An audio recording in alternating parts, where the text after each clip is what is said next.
My name is Benjaminem Gaulonem. I'm a French artist and I'm part of IODT, which is the Internet of Dead Things Institute, and together with Jérôme Sinclair, Pauline Briand, Mamadi Diary, and Sarah Garcin, we are part of this collective, and our goal is to reuse obsolete technology such as the Minitel, which is our first project, and turn them into devices that you can use today. So this means fighting planned obsolescence through digital upcycling, if you want. So those Minitel are fitted with a computer called a Raspberry Pi, which is a monoboard, single board computer, a bit like what you have in your phones. And those interface allow us to reuse those Minitel without actually modifying them in any way. They're used as they were intended to be used. So it's a dumb terminal with a screen and a keyboard, and through that screen and keyboard you can now access the internet. Those devices were actually used in France in the 1980s.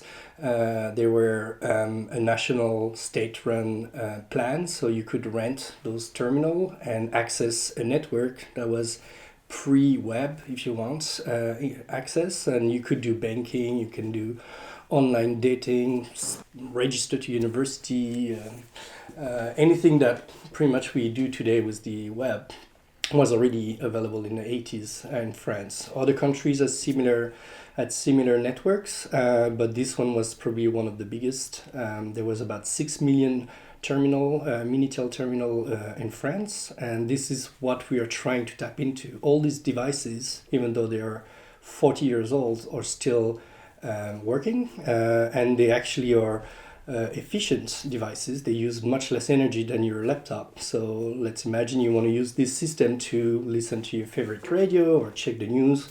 Well, actually your system is more efficient in terms of energy. And we hope to continue to develop more projects around this idea of upcycling or technological upcycling. This is the first one, and I hope you enjoy it. The Minitel, when it was running in the 1980s, was, as I mentioned before, state-run, right? The government was running it. It was a centralized system. But however, already back then, some like 15 years old figured out how to turn this Minitel as a router and connect it to a computer. It was like the first Mac 2, I think, or 1 or 2. And they would then be able to run a website, kind of a primitive website, text-based only. Of course, as I mentioned, we can't display graphics, so it's all ASCII art, and you can do a lot with just characters, and that's, a very ancient tradition that go back to the typewriter, right? So it's actually preceding the computer. And those kind of dark Minitel network were run by, as I mentioned, 15-year-olds in their bedroom, and people could access those server by dialing their phone number. And that was interesting that at the time was one user at a time, so you could not go on the website more than one person at a time. So today we use some of those techniques for our project, but we also actually use a lot of open source tool. Basically you're running through the terminal, and that terminal has a web browser, so you can go on the internet.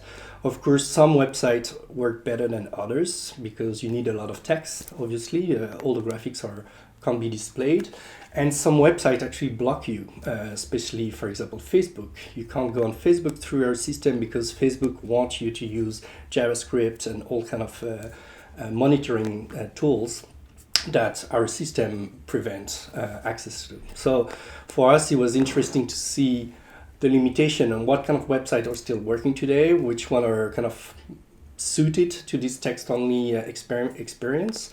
And it was interesting to see that already in the 80s, there were kind of hacking and alternative use of this system beyond the state-run kind of offer that was available back then. With this project, we actually started by creating a fake startup company called IODT, the Internet of Dead Things. And we play with this idea that I am the CEO, is the CIO, and everybody has like these fancy names, because we thought, startups and the Silicon Valley culture is really much about innovation and new hardware and new technology. And we wanted to take the opposite direction, right? Go back in time and say, okay, we have all these resources available, and by resources I mean hardware and already built devices. why not reuse them and why not actually make them functional? So we really feel like hopefully our project can be used. And one aspect we discover while making the piece is that actually in terms of energy, for example, these devices use an average of 60 kilowatts per year, when your laptop uses about 600 kilowatt per year. So it's really a big difference. And if you have this in your home, and let's say you just want to put on the radio, a stream, then you can actually use our device instead of your laptop, and that would be actually much better for the planet. So we're not going to solve, of course, global warming with this single piece of art, but we try to figure out ways of looking at e-waste or electronic waste as a resource rather than a burden.